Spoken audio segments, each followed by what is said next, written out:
Hi, everyone. This is Julie Bruns. Welcome to the Peace and Possibilities podcast. I want you to thrive and be happy, peaceful, and content, no matter where you are on your journey. This podcast shares stories that will show you how it can be done, no matter what your circumstances. You'll be inspired and come away with a new spark of an idea. Never forget, anything is possible. New episodes are released every Wednesday. Subscribe, rate us, and leave us a review. This helps others find our content and get happier sooner. To possibility and beyond.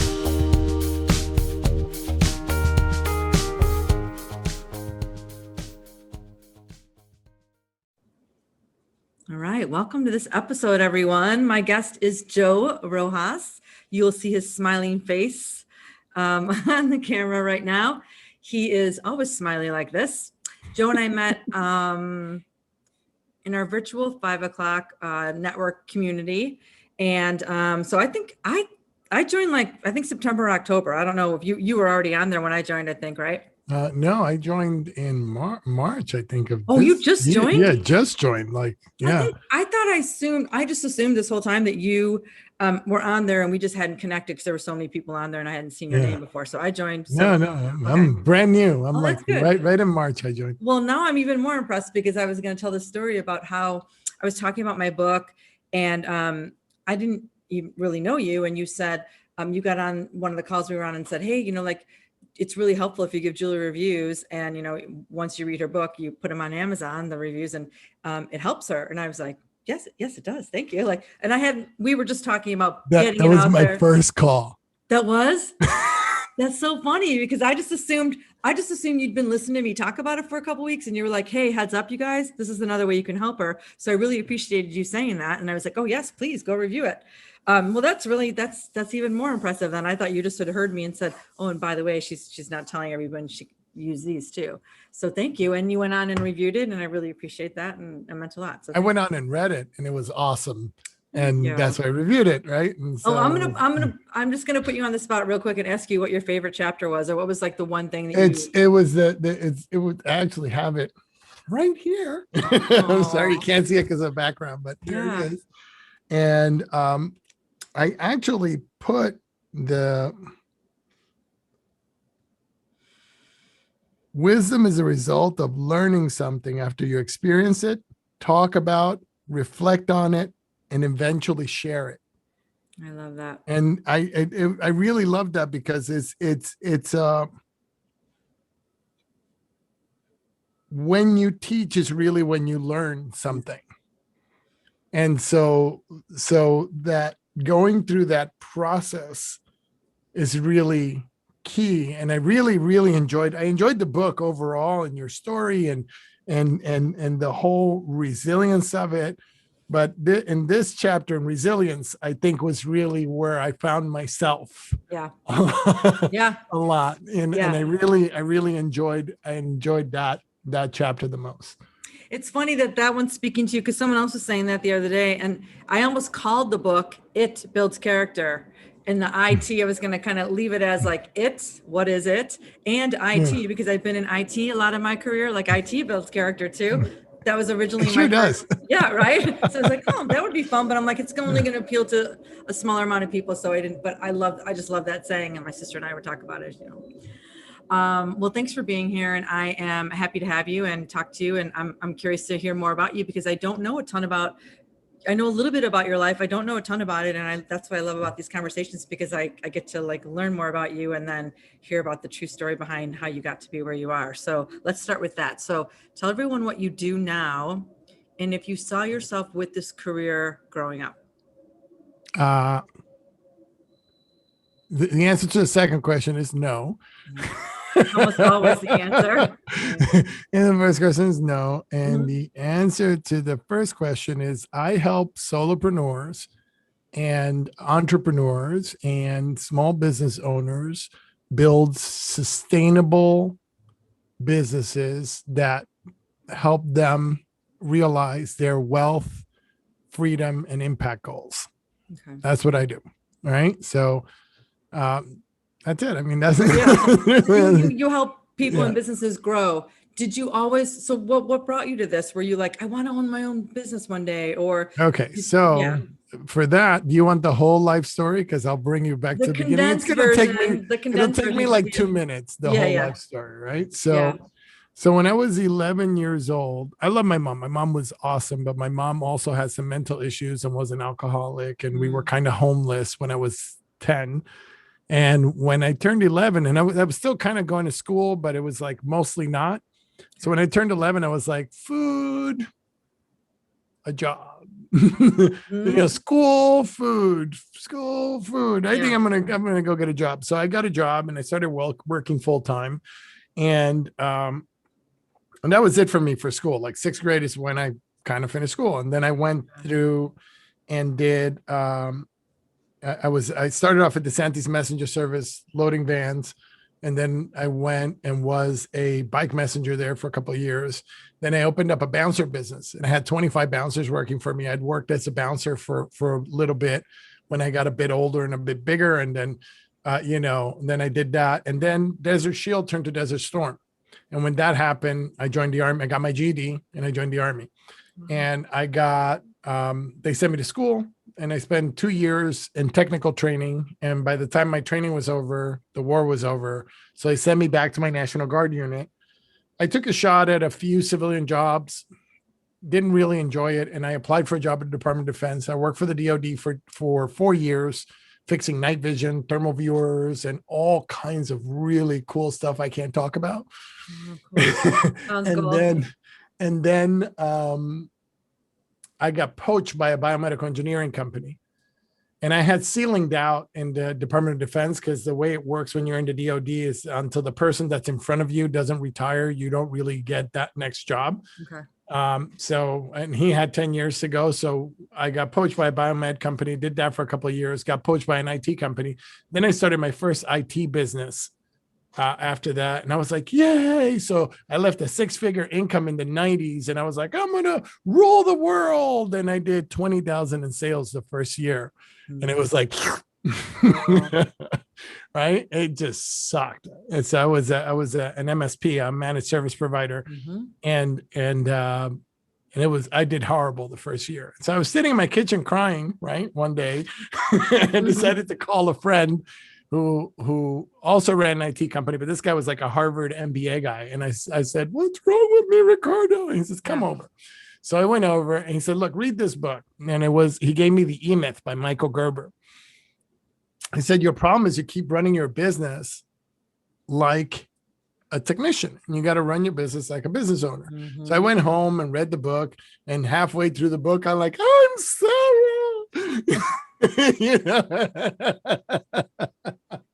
So Sarah's the character in the book, and she was like, just doing all the work herself and not delegating and not all that stuff. So I started, the E-Myth was a little bit too much for me. So I put a simpler system, kind of cobbled a simpler system together for myself, and kept working on it and working on it and working on it. And within 18 months, my company was over $1 million. Then I sold it. I paid back all the debt that I'd accumulated. And then I started over again. Within 14, 15 months, I was over $1 million. I sold that one. And the third time I hung out, grew to $4 or $5 million, and really just started having a good time, and had some kids and did some stuff. And then I said, you know what? I think I can help my clients, my IT clients. I can help them with my system. And over a period of 15 years, we helped over 30 companies get to their first $1 million, from sandwich shops to piano schools to, doggy daycares to you name it. Right. So you took what you learned from, it was called the E-Myth. Yeah. The E-Myth by Michael Gerber. So you took the lessons from that book, applied them to your business, and grew it. But then I started cobbling my own system together, and eventually I wrote a book about it. So go ahead. Great. That's great. So you, well, first of all, I'm really happy that you called your friend that day, and your friend said, here's what you're doing wrong. It wasn't about you being smart. It was about you doing it the wrong way. And then you're like, okay. And then you applied it, which a lot of people will just read it and then not apply it and then still complain about it. It's like, you applied it, you did it. And then you're like, and then you sold your company. Then you did it again. Then you did it again. You're like, okay, I can do this. So it works. It was brilliant for you to say, wait a minute, I can help other companies kind of do what I did, which was take their business to the next level, grow, et cetera. Wow. All that and not even a college education, which is always not so fascinating to me anymore. It used to be like, wow. But a lot of times some of the most successful people I talk to barely went to high school. You That's know, me. I didn't go to high school at all. like yeah, you didn't yet. And I didn't even know that. That's so unbelievable. Like either they barely graduate, they didn't get their GED. I remember reading a story about Mark Wahlberg, like that. He's an actor, but he's also like a producer and a director and all these other things. Yeah. He got his GED. He And never. a successful entrepreneur. I Yes. mean, he really is. Yeah. Yeah. Right. Like there's these people, it's like, it's about the drive. It's not necessarily the education. I mean, obviously the education helps. Like your friend said, if you learn about it, doing it this way, but you don't need a 4-year degree to do that. You just need to read a good book and talk to the right people. And for me, a lot of the stuff was a little bit over my head. So I simplified it. And that's what I try to do here in How Entrepreneurs Thrive. Okay. What I try to do here is keep it as simple as possible. Good. And so it's really like just bottom line. It's 100 pages, the book. Oh, wow. That's awesome. When did you write that book? When did you write that book? I wrote that book in 2018. Okay. So I ran my IT company until 2015. And then I did a couple of really cool projects and things like that after that. And I had already kind of the rumblings of the book and all that stuff. So in 2018, I wrote the book, launched it, and relaunched Red Sapiens as a coaching entity, the company, and then we really went to work on helping people and really like, I have a client that we're writing a case study on. We started working with them in 2018. It was like the third month that we were in business in February, and they're still with us. They were 5 people. They were at around 900,000. They'd been stuck there for about 3 years. Today, there are 3 million, 18 people. But more important than anything else, there's a full leadership team. And if the owner wanted to take 2 months off and not call the company once, he could do it. Yeah. And that's what I'm all about, is helping people be able to live a good life and not make hundreds of millions, but you grow a $4 or $5 million company, be able to employ people, give them a good living, and you have a good living, and you can have a great life with your family. And that's really what I care about. So I was just going to say, I was going to ask you what your favorite thing about all of this is. And it sounds like this is your most favorite thing, because you can give people the gift of what you finally discovered. Yeah. I knew that I was in the right place when I got this phone call. I get this phone call from one of my clients. I'm driving home, right? And I pick up the phone and she's just bawling like, whoa! And I'm like, oh my God, hold on. I'll pull over. I pull over. I'm like, what's wrong? And she's like, I'm in Tahoe. And I'm like, okay, but what's wrong? And she's like, I just got down on the ski slope. And I'm like, okay, but what's wrong? And she's like, I'm watching my grandchildren come down the slope, and I wanted to call you and thank you. I haven't been able to do this in 10 years. And then I started crying and crying and crying and crying, because that's why she had a business that had her. Yeah. And for 10 years, that business had her, and she couldn't do anything. Yeah. And now she had the business, and she was off in Tahoe, coming down the slopes with her grandchildren, and it was a different world. Probably dreaming about doing that forever. And then she just never knew what she was doing wrong, because you just work and you're like, okay, I'll just work hard and then I'll be able to do those things. And really, and then it never comes. Yeah. And so that the whole drive for me is to help people be able to do those kinds of things. I love that. So that's my favorite thing. I love that. I can tell.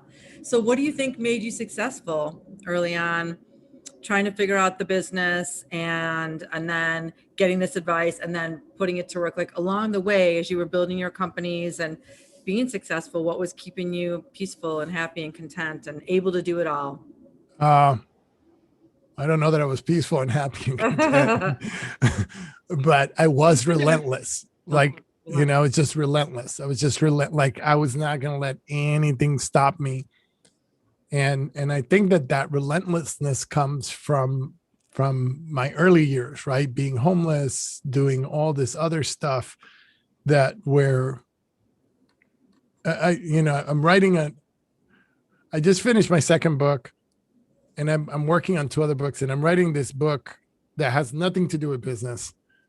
And I just finished a chapter, not like an intro in there called I think I had four childhoods, and it details out the four different eras of my childhood between 10 and 11, between being born and being 11 years old, and how like things were good in the beginning, and then they were semi bad, then they were horrible, then they were beyond horrible, and then like coming out of that of that thing.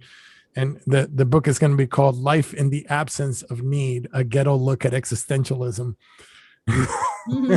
And it's and it's really that mentality of, if I don't do this, I'm going to die. Right. So like in the beginning, it was just being relentless, and not getting stopped by all the things that stop people. Right. Like you fail, and then you're like, oh, well, maybe this is the wrong thing. I would fail and be like, well, I guess I did that one wrong. Let me just do it differently. And I just kept going and kept going and kept going until I figured out the right way to do it. But I was not willing to give up. And so I think that that's what happened. And then years later, to answer your second question, so you said peace of mind and like peace, happiness, contentment, like joy along the way. Like how did you? So I think that the joy along the way was always when we got a win, right?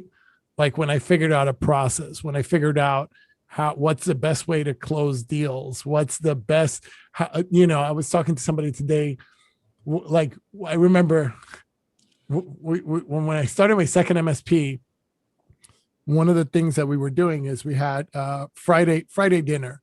It was the whole staff. We would have Friday dinner. So everybody's job was to be done by 4:00, so we could all meet at the restaurant at 5:00. Perfect. And the culture and the joy and the fun and the poking fun at each other and the ability to be able to help those people have a great life and pay them a great salary and enjoy the journey with them. That was the joy. And I think continues to be the joy to this day for me of doing, like, I have an amazing team of people now that we work with. There's Jeff Lair, who's my partner, and he's our chief marketing officer. Heather Mathis, who's also a partner, and she's a director of education. And so she makes sure that we're teaching a program at Rutgers Business School right now. And she's the one leading that program. And she's amazing educator, Wharton grad, all these accolades. And we have Morris Stemp, who was the CFO of a $10 million MSP. And it really gets the world of finance and helps our clients build their financial models and understand their all. And we have Carla, who's our operations director, who is really grew up with the company. She's been with us since the beginning and really has grown up and now is starting to get her own staff. So she's interviewing now for her first staff member that she's going to be her direct report. And I'm so excited to see her go from she was, my assistant and then the office manager. And now she's moving into this operations role. And all the learning that she's done and all the education. So I think that's a real joy for me. And the last thing was the peace, right? And I think that for me is really my family, is really, being able to spend time with my kids and being able to do the things when, take them.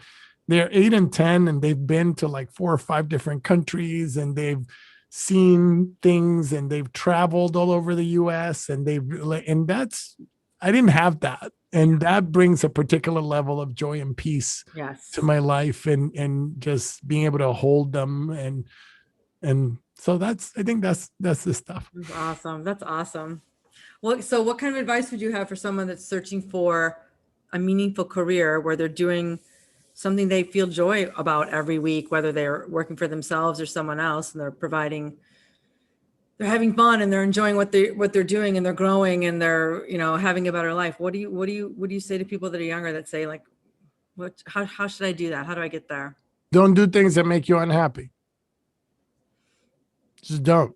Yeah. If you're unhappy at work, that's not a living, that's a dying. Yeah. Right? So just stop. Yeah. I like It that. sucks. Sometimes you're like, oh, but I'll just hold on a little more.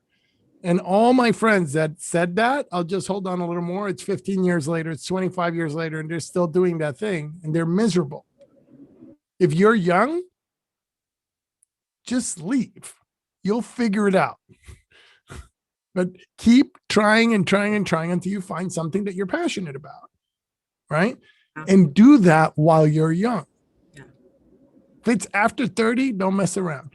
Yeah, you're right. I was talking to someone else about like the longer you wait. This was like Jim Elliott. He's got a Dive Heart Foundation. He's a philanthropist, and he's like, Tina Marie is his, like, kind of, they run it together, and she's like, the longer, if you only do it for the money, and you do something that makes you unhappy, but you have money, she's like, eventually it's hard to walk away from that, even though you know it's the wrong thing for you. Yeah. The more you build that wealth, because you said, no, I can't have this because I'm used to all these other things. So like you said, do it when you're younger, and it's easier to move around, and then figure it out. You can figure it out quickly until the time you're 30, and then you're getting into it. But if you wait till you're 40 or 50, you have fewer options because you have a family to support people, you have bills, you always have more of everything and responsibilities. So do it while you're younger. And I'm not one to say like hop around for younger people, like our sons are, like early 20s, and I wouldn't say to them, just say screw it. And I'm not saying you're saying this, but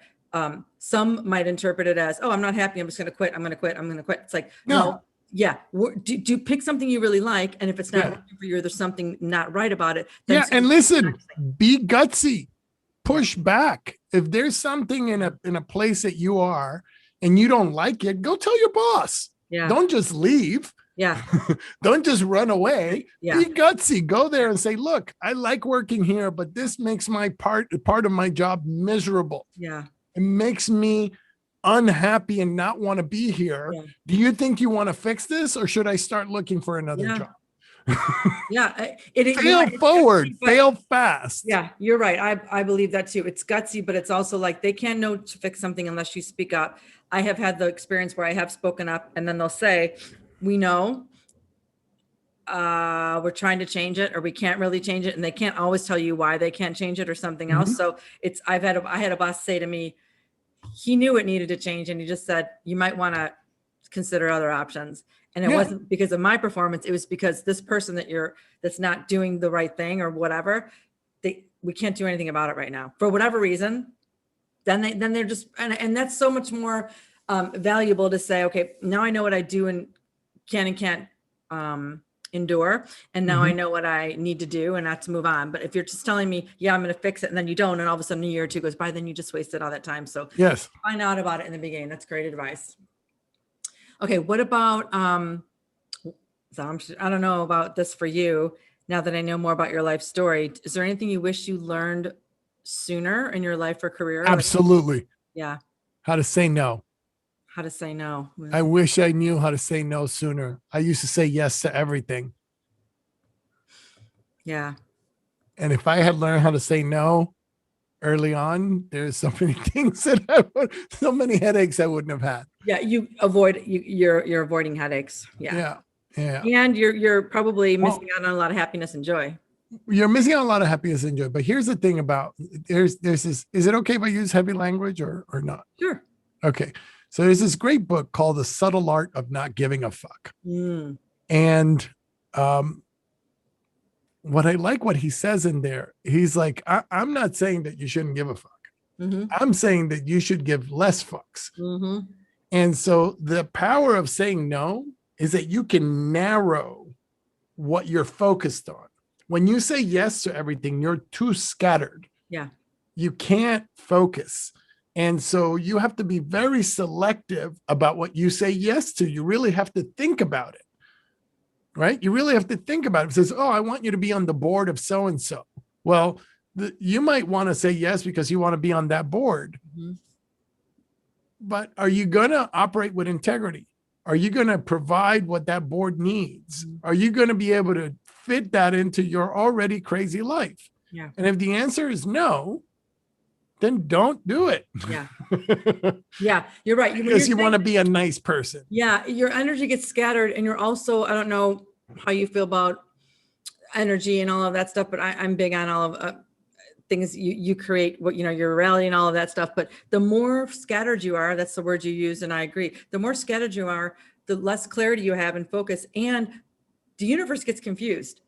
You say you wanted this, but now you have, but you're putting your attention in all these places, and you say this was really important to you, but you're not spending your energy and time on this. You're going all over the place. So we don't know what you want. So guess what? Now you're not having it. Now those things don't get delivered to you, and the flow isn't as easy, and you're not receiving all of that wisdom and experience that you needed or wanted, because it's confused. So it's like, you're confused, it's confused, and then you don't ever get anything you want. And then you're like, wait, I'm working really hard. Why is none of this happening? Because you're not clear on what you really, really want. You're saying you want this. Saying yes and yes and yes and yes. And the power of no is that no is a one-word sentence. Yes. You're right. You're right. You're right. It's the beginning. What's that noun, the verb, or the, like the adjective, the predicate, all those other subject. You're right. The whole thing. No. One word. And so it took me until I was in my, it probably, I'd have to say I was in my, that was about 27, 28 when I first started saying no. And I remember the first time I had a boss, and I was in biomed, and I'd come out of the DOD, and I had a lot of technical proficiency, right? So he just kept getting different jobs and bringing different things that the company had never fixed before in, and I was doing all this stuff. And then he brings me this one more project, right?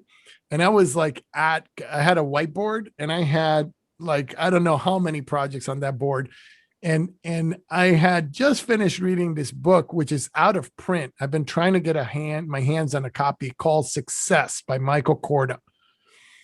And one of the things that is said in there, we talked about this power of no, right? Mm-hmm. And he came to me, and I went to the whiteboard with him, and I said to him, I said, okay, here's all the projects you got me doing. Now you brought me this new project.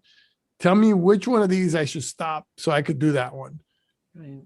And in that moment, like, that was the beginning of it. And I still struggled with it for another 10 years. But I remember the look on his face, because I really I was working 120 hours a week already. Mm-hmm. There was no way that I could fit another project. And then I used to say yes to everything. What did he say? Did he? And he said, you know what? I'll take care of this one. And he left. He looked at the board. He looked at me. He smiled. He didn't get angry. He said, you know what? I'll take care of this one. And he left. Look how easy that was. Instead of you taking it out and working a couple more hours a week to do that next other. To that next one. And then we went through, and as I got, some projects complete, I was like, okay, I'm ready. Give me some more. And then we took some more. But that was, but it took me years to learn to do that in my personal life, to learn to do that in other circles that I trafficked in. I used to say yes to everything. So I was volunteering for this and doing that and doing this other thing. And I had no time for me. Yeah. And so if you want to me, that's the most powerful thing. If I would have learned that, like when I was like 11. Yeah, because you think you have to say yes so you can get to the next thing. I remember learning that lesson. It was probably 5 years ago for me. And I remember saying, I'm having struggle, because you feel bad. Well, you feel like if you say I'm struggling with this, and then you look weak or you can't handle your job. But I said to my boss, I said, I'm having a hard time prioritizing. I have a lot on my plate, and I need your input as to how I should shift what I'm working on. Mm-hmm. I see this as a number one priority. What do you see? So then they know that you're like, okay, this is going to the top of the list in my set of priorities, the 5 things I'm working on right now. Where does this fall? 2 or 3. So asking the next question. I used to just say, okay. And then I'd go back and try to figure it out, and I'd struggle with it for a week. And then I'd go back and ask one little question, and then they had the feedback for you. Oh, okay, I'll just do this. But I've struggled, like you said, for weeks trying to figure out how to make it work. And I could have just said, I have a couple quick questions, or that's the thing, asking for the time. Like I have some very specific questions I need answers to in order for me to move forward. I need 10 minutes of your time. But we're not taught to do that when we're younger, because we think we just have to say yes to everything. Yeah. And they respect that more. I found my boss respected it more. He appreciated that I needed to, and P.S. The people that are above here, when you're reporting to them, they're paid more. And they're supposed to help you figure out what you need to work on next, right? So you're just looking at it as, I'll just take it on, but it's like, no, their role is to help you prioritize. That's what they're there for. Yeah, and get the job done. And they can't do that if they don't know that you're struggling with that. So that's a great lesson. I love that one. Okay, next question. Final question. What is the greatest gift you offer the world every day? What do you think it is? That's a great question. You made me think about, that. Mm-hmm. Like I really had to think about that a lot. And I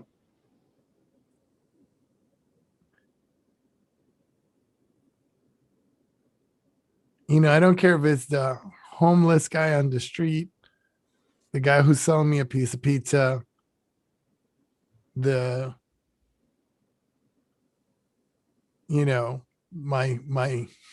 my elected representative, or the barista at Starbucks, is that I love them. Right. And I mean it. It's a good one. Right. Like I really, really mean it.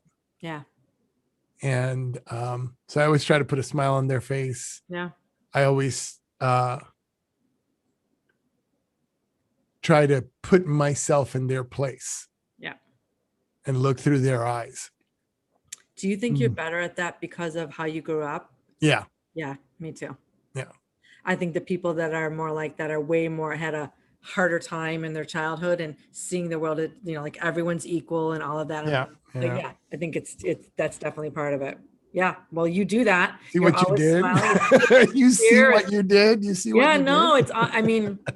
It's sincere. And I love that. I love that it's so natural for you. I haven't seen you ever be different, but I also haven't seen you in a lot of different circumstances, but it's sincere, it's genuine, and it's heartfelt, and it makes things easier. Like just being that way is just, everyone's equal. Everyone's a human being. Everyone's, feeling love and wanting to connect. Everyone wants the same thing. So the easier that you can make that for other people is just going to make your life better. You think you're doing something good for them, but treating them that way, you are, but it's really almost selfish in a way because you feel better about it, right? Like you want to be that person. You treat them that way, they get something out of it, but then you really get more out of it. I'm saying that, with the selfish words, like, because you really feel good doing it. And you wish people treated you that way all the time too. Yeah. I do. Even, there was so much has happened. I feel like I've lived like 10 different lives, in the amount of time that I've been alive, because it's really, they're so disparate from each other. Some of them seem so foreign, and so it's really interesting for me. It is interesting. I'm excited to read. Well, I'm excited. You have a couple more books coming. I'm excited to read them. Yeah. So the next one that's coming out is called Shiny Things, staying focused in a world of shiny things. Oh, I like that. Yeah. So when's that one coming out? That one is coming out Q4. So that's staying focused in a world of shiny things. And then the next one after that will probably be 5 years to an overnight success.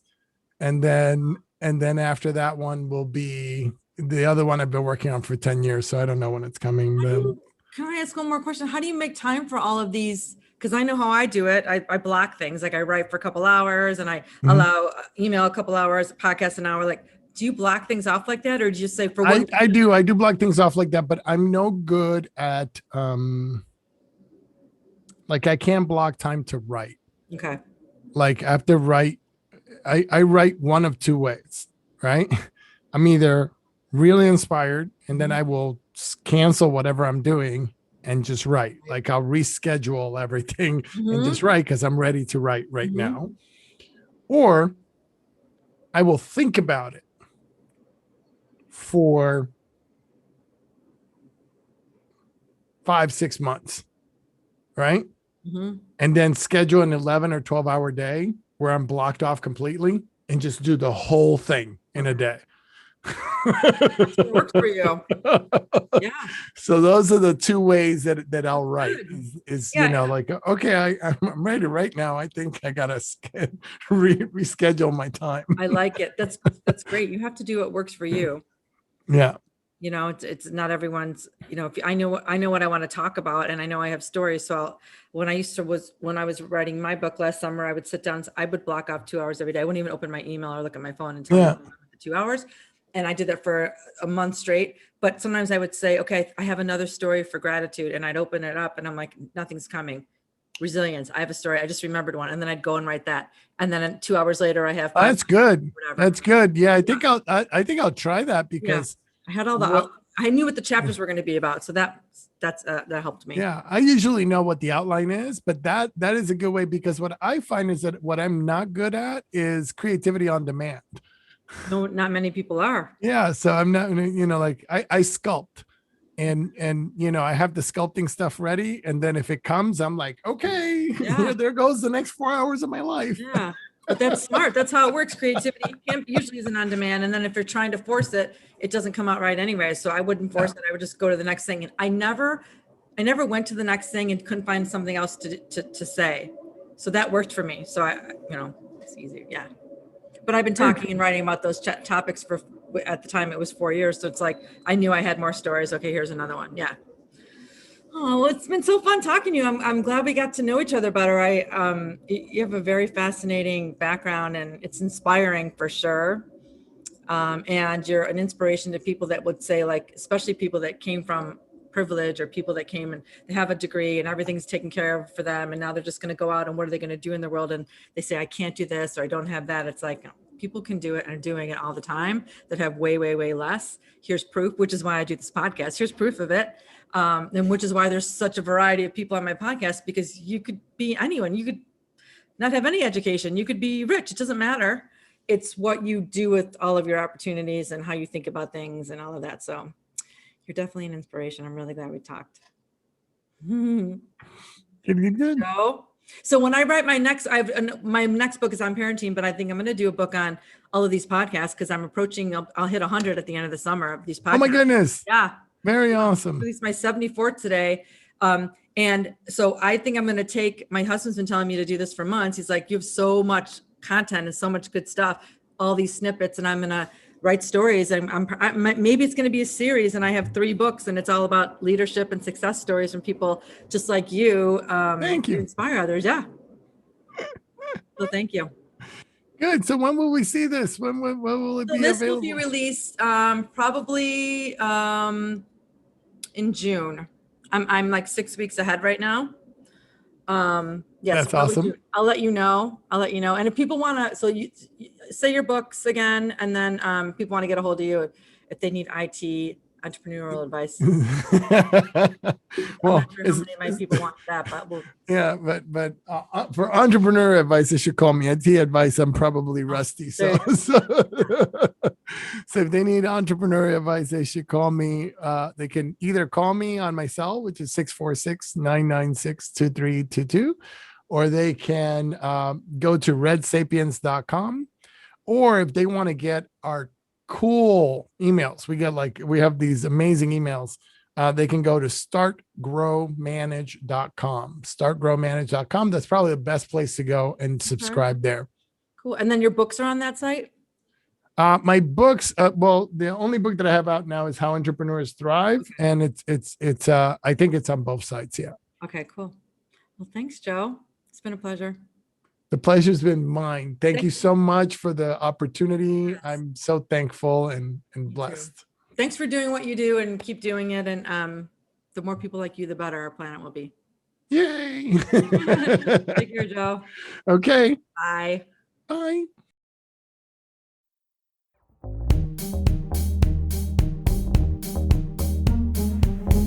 Thanks for listening. If you love this content, please rate us 5 stars on Apple Podcasts or whichever platform you found us on. You can get all my social media links in the description below. Help us keep the momentum going so that every person can live their lives happily, doing work they love.